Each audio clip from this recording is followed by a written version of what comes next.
Hi there, I'm Dean and welcome back to Woodwork Journey. Today we're looking at this wood. Now this isn't wood, but what's inside there has been in there for just over a year, and I'm excited to see whether I've royally messed things up or whether it's workable. Let me tell you more.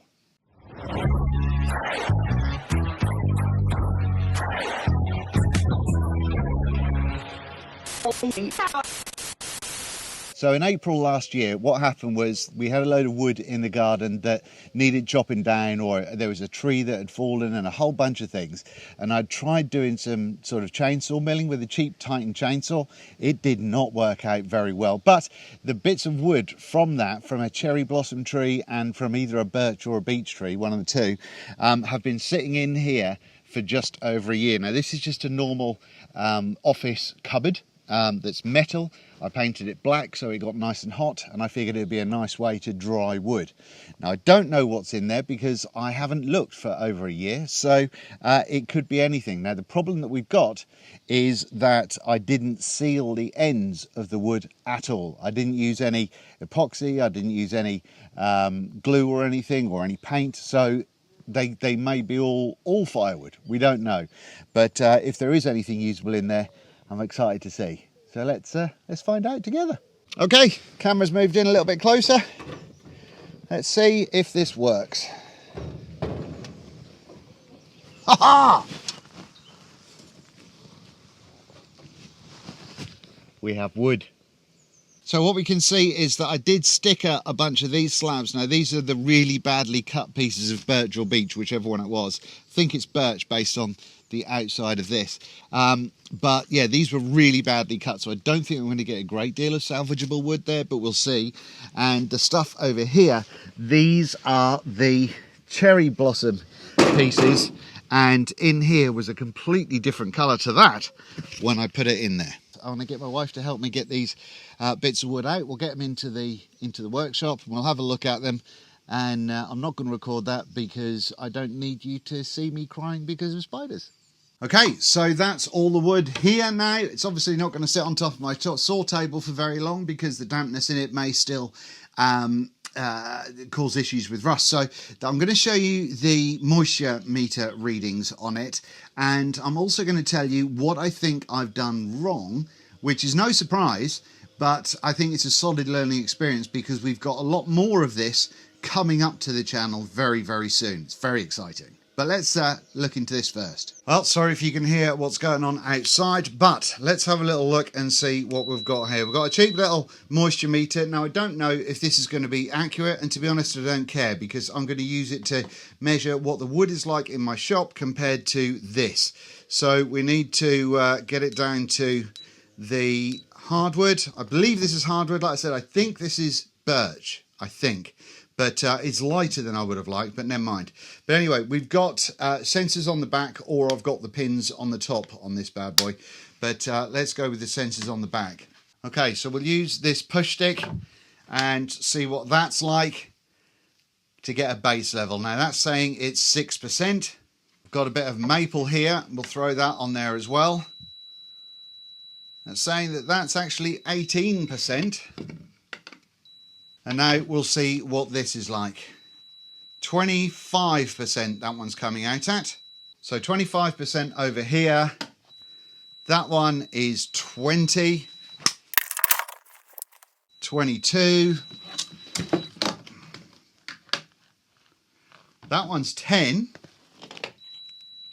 But 25 up the top. No, it is 20. It's actually drier in the middle. It might be thinner in the middle than anywhere else. So this isn't ready for use yet, but I think I might be able to start the milling process to flatten it out a little bit, ready to sticker it in the workshop so I can be prepared to use this maybe next year. We'll see. But this wood here. Now this dried out to be this kind of colour right here. And I've just sawn this off and it was very, very soft. But yeah, this is what the internal colour is actually like.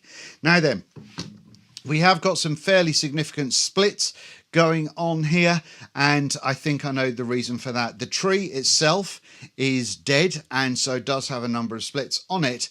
However, this is a bit sort of worse than we'd have expected. And we're around about the 20% on these logs as well. I've got some super thin pieces below there as well, but we can see if they're remotely usable at some point. Might be sort of a decoration thing at some point in time. So yeah, I'm going to see if I can knock these down. But how could I have done this better? Well, there is on the end of some of these a little bit of bluing that looks like it might be the starting of mold forming, and I think also because of the cracking and because I'd expected, because they've been in that hot box basically for over a year, and last summer was crazy heat, so I expected it to be more. The problem, however, is that there was no airflow inside that cabinet. Now I have got a solar powered fan that I may need to get a second one of, and I was going to install it last year, but I completely forgot and I never did. So maybe I think for the next lot of drying, I'm going to have to install at least one, if not two fans, and then we can see how the next sort of lot will season up. But for now, I think I'm just going to kind of, I might run these through the bandsaw just to see what's what. I haven't got about a thickness planer that I can run these through because these are about 10 to 11 inches wide, and my Titan thicknesser doesn't go anywhere near that. So I could cut these down in half, but I think we'll have to wait and see what the kind of yield is likely to be once I've carved down the tops and what have you, because they are very, very rough sawn because the cheap chainsaw did a terrible job with them. I was just about to take these over to the bandsaw and start cutting them into sort of planks, and I figured what I'm actually going to do is I might cut them in half so they're not as long, 3 pieces for this one, that one in half, that one in half. I will see about debarking them maybe, but I think these would be great for the lathe. I won't be able to do any bowl turning, but it might be able to come up with some sort of interesting stuff, but we'll see what's going on.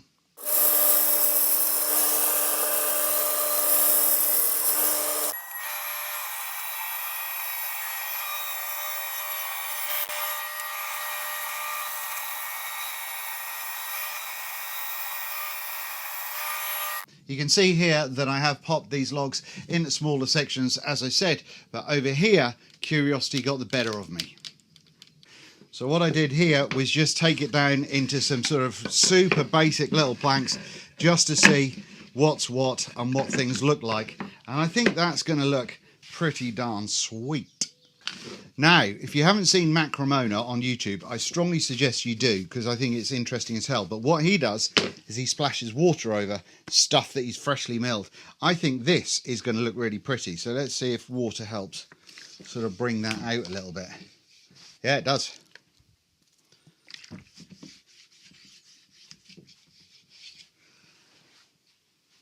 That's going to look really attractive, I think. Whether it'll be usable once it dries or not, I don't know, because it may bend and do all sorts of things. But otherwise, I think that's going to be quite pretty. Let me know what you think down below in the comments.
Okay, we don't have to put it back on the wood, but we can see that we've lost a lot of the thickness already. But that's just because it was such a horrific cut with a really bad chainsaw.